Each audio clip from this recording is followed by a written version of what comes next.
안녕하십니까. 저는 오늘부터 동대문 문화원 오페라 교실 강좌를 맡은 동대문 문화원 이사 지휘자이며 성악가 바리톤 김종천입니다. 반갑습니다. 자, 오늘부터 저와 함께 하실 분야는 바로 오페라. 이 강좌 제목이 오페라 교실인데요. 오페라 하면 할 게 너무나도 많이 있죠. 오페라 중에서도 여러분들이 가장 많이 사랑하시는 오페라 아리아에 관해서입니다. 오페라 아리아란 무엇인가? 여러분들 다 아시는 거지만 다시 한번 우리 생각해 볼까요? 아리아라 하면 오페라가 짧게는 1시간, 길게는 2시간, 3시간, 러시아 오페라는 5시간, 6시간짜리도 있어요. 그 중에 성악가가 혼자 부르는 서정적인 독창곡, 바로 그 서정적인 독창곡을 오페라 아리아라고 하죠. 그래서 이 오페라 아리아에 대해서 앞으로 여러분들과 함께 해갈 텐데, 오페라 아리아를 하기 위해서는 일단 대략적으로 오페라가 무엇인가에 대해서 대략적으로 우리가 알고 지나가는 것이 좋겠다는 생각이 들었어요. 그래서 오늘은 오페라 아리아 감상은 다음부터 하기로 하고, 오늘은 오페라의 전반적인 것에 관해서 개략적으로 얘기하는 시간을 잠깐 갖도록 해보겠습니다.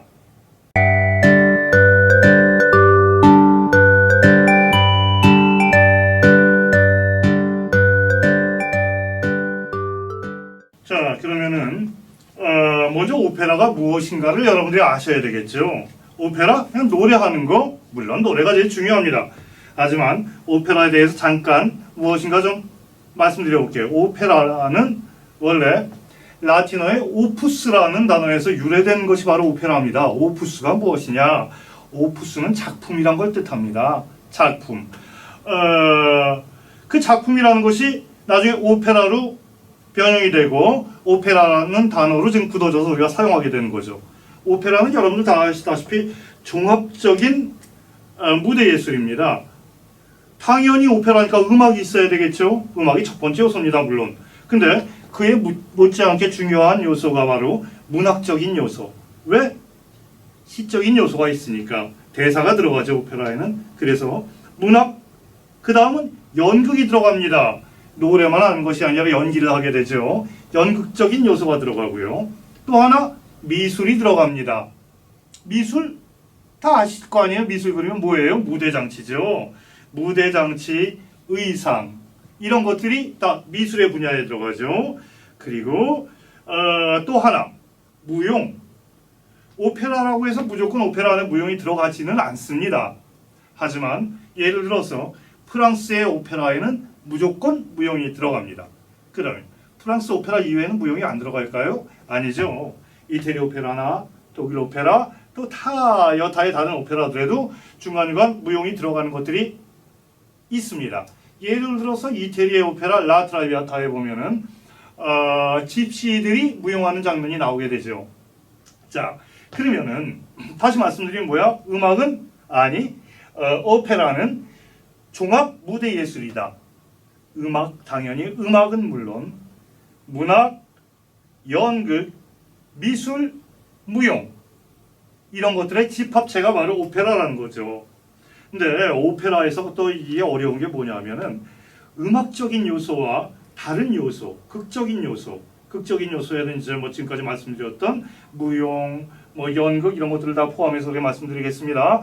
음악적인 요소와 극적인 요소를 어떻게 조화를 시키느냐, 이게 가장 중요하겠죠. 그래서 항상 얼만큼 그 두 가지 요소가 조화롭게 이루어지는가가 항상 오페라의 숙제가 되어오고 있어요. 그거를 제대로 조화롭게 했을 때 훌륭한 작품이 나오게 되겠죠. 자, 일단 오페라란 무엇인가 알아봤습니다. 그 다음에 오페라의 기원. 오페라는 언제부터 생겼을까? 오페라는 16세기 말에서 18세기 중반까지 그 시기를 우리는 바로크 시대라고 부릅니다. 이 극을 포함한 오페라는 이 바로크 음악의 가장 중요한 공적 중에 하나로 기억이 됩니다. 그 정확한 기원은 르네상스 말기에 이태리로 거슬러 올라가는데요. 1957년 연도는 중요하지 않습니다. 어쨌든 그 당시에 피렌체에는 어떤 모임이 있었냐면 까메라따라는 모임이 있었대요. 내 까메라따의 구성원들은 뭐야? 당시의 귀족들, 또 예술을 사랑하는 사람들, 그런 사람들이 모여서 예술을 논하고 즐기는 풍습이 있었다 그럽니다. 지금으로 보면 어쩌면 동호회라고도 말할 수 있는 그런 모임이겠죠. 그것을 조금 전에 말씀드렸던 것처럼 까메라따라고 칭했습니다. 원래 까메라라는 게 이 찰칵찰칵 카메라, 스펠링은 똑같지만 이태리에서는 카메라로 까메라라고 그러죠. 까메라는 근데 그 카메라랑 달리 방이란 뜻이에요. 작은 방. 그러니까 작은 방에서의 모임, 이렇게 해서 까메라따라는 단어가 나온 게 아닌가 하는 생각을 해봅니다. 그 모임에서 고대 그리스 극을 상연하자는 그런 논의에 굉장히 몰두했었는데, 그때 모였던 사람들은 좀 전에 말씀드렸지만 음악가, 문필가, 화가, 과학자 등등, 또 대표적으로 그 천문학자 유명한 갈릴레오 있죠? 빈첸조 갈릴레이도 그 모임의 일원이었다고 합니다. 그런 사람들이 모여서 고대 그리스의 극을 상연하자라는 논의를 하는데, 당시에 보니까 고대 그리스에서는 연극 때 이 배우들이 대사를 노래로 했다라는 결론에 이르게 되었답니다. 그들의 모임에서 연극 끝에. 그래서 그러면은 그걸 우리가 한번 다시 만들어보자, 이렇게 해서 만들어진 거죠. 대사를 노래로 했다. 뭘까요? 그게 바로 오페라죠.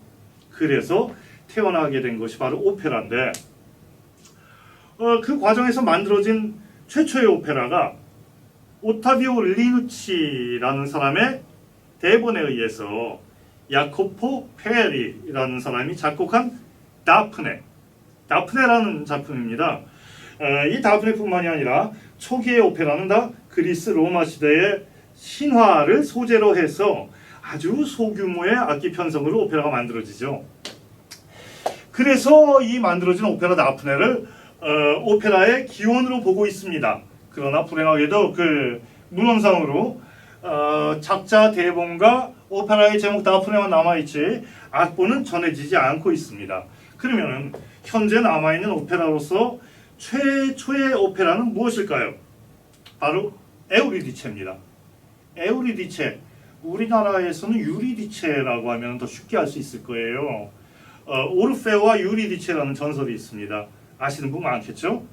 이 오르페오와 유리디체는 많은 사람들에 의해서 대본이 쓰여지고 많은 오페라의 소재가 되기도 합니다. 네, 현존하는, 즉 다시 말하면 악보가 남아있는 현존하는 오페라의 가장 오래된 것이 바로 페리와 리누치가 만든 에우리디체라는 오페라입니다. 근데 이게 재밌는 게 에우리디체는 작곡을 의뢰를 받아서 작곡을 하게 된 건데, 누구의 의뢰를 받았냐면 프랑스의 앙리 4세와 또 메디치 가문의 결혼식을 위한 축가로 만들어졌답니다. 근데 이게 제가 얘기를 안 해드려도 여러분들 다 아실 거예요. 오르페오와 에우리디체의 신화는, 오르페오가 사랑하는 에우리디체가 죽었어요. 저승으로 갔어요. 오르페오가 에우리디체를 찾으러 저승으로 가죠. 염라대왕한테 사정을 합니다. 나의 사랑하는 에우리디체를 돌려달라고. 결국 감복한 염라대왕은 에우리디체를 이승으로 돌려보냅니다. 하지만 조건이 있습니다. 오르페오, 너는 절대로 에우리디체를 쳐다봐서도 안 되고 손을 잡아서도 안 된다. 무조건 앞장서서 가면은 유리디체는 너를 따라서 이 저승에서 이승으로 갈 것이다 라는 전제를 겁니다. 나의 사랑하는 에우리디체를 데리고 오는데 거기서 노할 사람이 있겠어요? 자신이 있었겠죠. 이승으로 내려옵니다. 한참을 가도 뒤에서 인기척이 없어요. 오르페오는 내가 사랑하는 에우리디체가 나를 잘 쫓아오고 있나 너무너무 궁금하죠. 불러봅니다. 에우리디체. 대답이 없어요. 답답한 마음을 억누르지 못하고 결국 뒤를 돌아보게 되죠. 뒤를 돌아보게 되는 순간 에우리디체는 다시 그를 떠나 저승으로 가게 됩니다. 사실은 여기서 얘기는 끝이에요. 근데 이게 결혼식 축가에 쓰여진 음악인데 이게 비극으로 끝나면 되겠어요? 그래서 이 신화를 각색을 하게 되죠.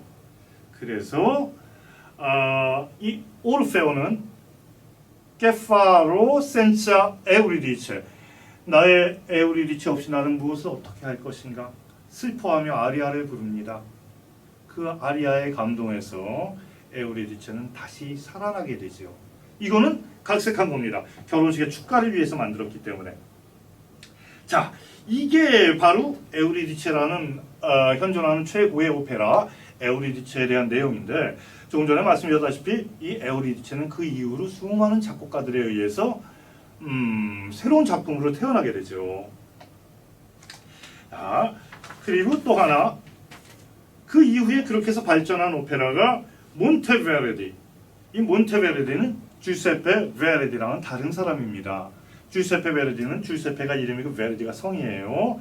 근데 몬테베르디가 성이에요.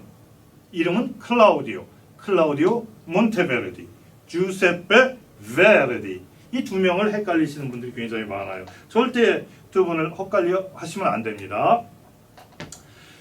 세월이 지나서 이 몬테베르디에 의해서 오페라가 현대 오페라에 가깝게 새로운 모습을 갖추기 시작을 하죠. 자, 그러면서 오페라는 발전을 합니다. 발전을 하는 과정에 오페라에 또 재미있는 파트가 하나 나타나게 되죠.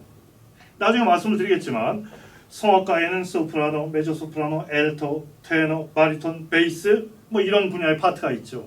근데 거기에 카스트라토라는 새로운 분야가 새로 들어오게 됩니다. 카스트라토는 요즘 와서는 카운터 테너로 더 널리 알려져 있죠. 나중에 또 이 카스트라토에 대해서 집중적으로 제가 말씀을 드릴 시간을 갖도록 해보겠습니다. 카스트라토는 뭐냐? 남성이 부르는 인공적인 여성 소리, 남성이 여성의 음역대를 담당하는 그런 가수를 카스트라토라고 합니다. 결국 뭐예요? 거세 가수죠. 거세 가수. 남성이 소리를 내주면 여성 소리가 나? 그게 현대에서는 카운터 테너, 그 당시에는 카스트라토. 자, 이런 가수들이 또 한참 유행하던 시기가 있었어요. 물론 카스트라토만으로 오페라가 전체가 이루어지지는 않죠. 말씀드렸다시피 여러분들 나가신 소프라노, 메조소프라노, 엘토, 테너, 바리톤, 베이스 여러 배역이 다 나오지만 카스트라토라는 그런 새로운 장르가 또 생기게 되고, 그래도 요즘 와서는 카스트라토가 이 낭만 시대에 와서는 카스트라토가 등장하는 오페라가 거의 없죠. 네. 자, 오페라는 크게 두 가지로 나눌 수가 있어요. 자, 오페라의 종류에 대해서 잠깐 말씀을 드려보는데, 오페라를 세분화하면은 무지하게 많습니다. 오페라를 세분화하면은 뭐 오페라 세리아, 오페라 드라마티카, 오페라 부파 뭐 여러 가지 굉장히 많은데, 여러분들은 그냥 크게 두 가지로 오페라 세리아. 세리아는 이태리 말인데 영어로 표현하면 시리어스입니다. 시리어스 오페라, 심각한 오페라죠. 우리말로 쉽게 생각하면 바로 비극 오페라가 하나 있어요. 거의 오페라에 저희가 뭐 하나하나 따져보지는 않았지만 90% 이상이 오페라 세리아라고 해도 과언이 아닙니다. 그럼 나머지 10%는 뭐냐? 비극이 있으니까 희극이 있겠죠. 오페라 부파입니다. 희극 오페라는 오페라 부파라고 해요.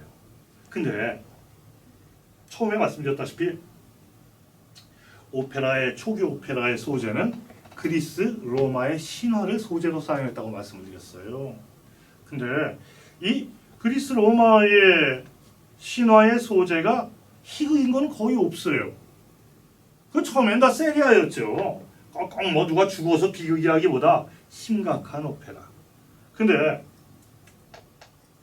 어느 순간부터 희극 오페라가 나오게 됐는데, 희극 오페라가 나오게 된 배경이 아주 재밌습니다. 오페라를 하면은 막과 막 사이에 막을 바꿔야 하는 시간이 많이 소요가 돼요. 그래서 초기 오페라 때 비극 오페라를 상영하다가 1막이 끝나고 2막으로 무대 장치를 바꿔야 되는데 시간이 너무 많이 걸려.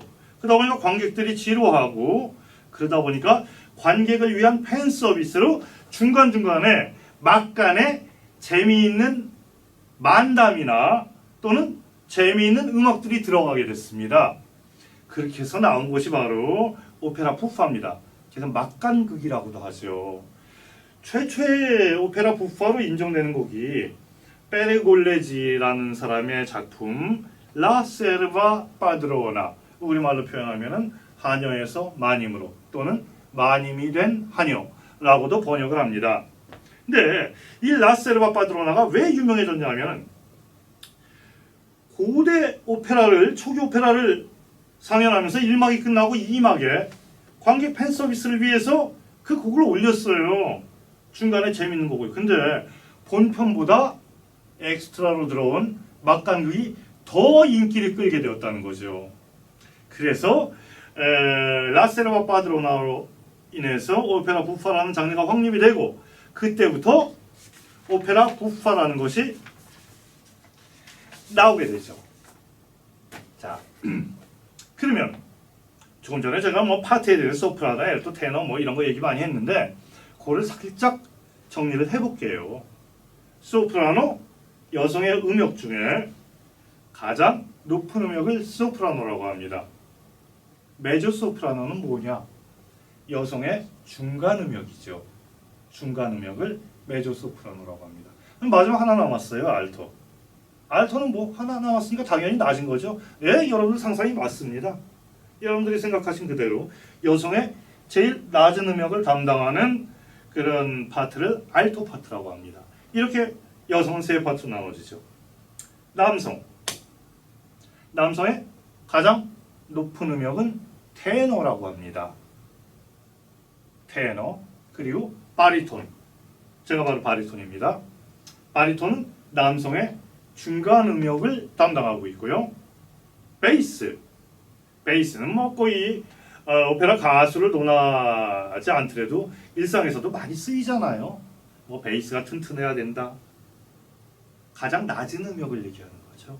남성의 가장 낮은 음역을 베이스라고 합니다. 그러면 좀 전에 얘기했던 카스트라토는 뭐냐? 카스트라토는 좀 전에 말씀드렸다시피 옛날에는 남성이 거세를 합니다. 그러면은 남성 호르몬이 아무래도 없어지겠죠.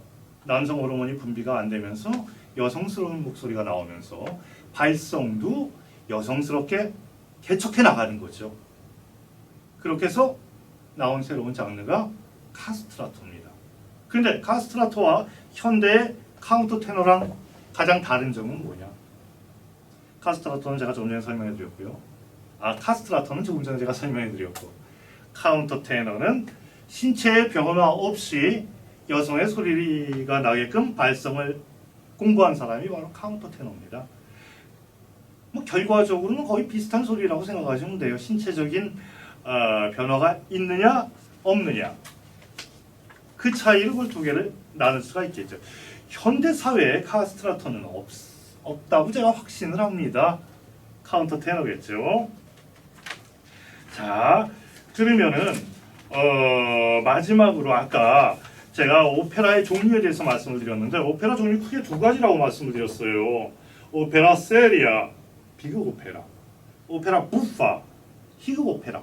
크게는 이렇게 두 가지로 나눠지지만 세부적으로 참고로 말씀을 드리면 몇 가지 더 말씀을 드려볼게요. 참고로 크게는 두 가지로 나눈다고 말씀드렸어요. 오페라 세리아, 아까 말씀드린 그대로고, 또 아까는 말씀 안 드렸지만 그랜드 오페라라는 게 있습니다.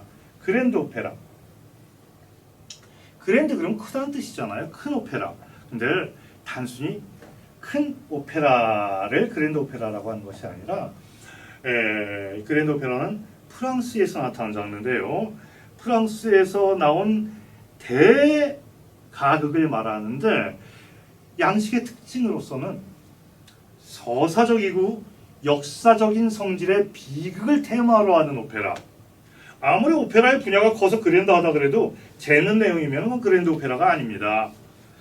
말씀드렸다시피 서사적이고 역사적인 성질을 테마로 한 비극, 이것이 바로 그랜드 오페라라고 합니다. 그럼 오페라 부파는 뭐냐? 조금 전에 제가 설명 많이 해드렸어요.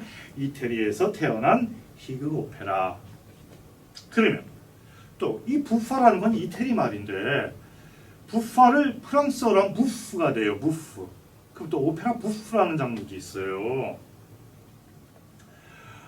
근데 그러면은 프랑스의 오페라 부프나 이태리의 오페라 부파나 같은 거냐? 다릅니다. 오페라 부프는 뭐냐 하면은 내용 같아요.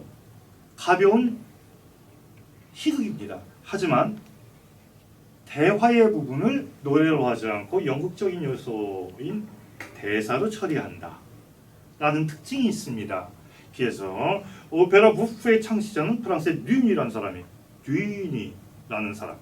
또 하나 이것도 결국 희극이라는 뜻으로 다 번역이 되죠. 우리말로 번역을 하면 오페라 코믹.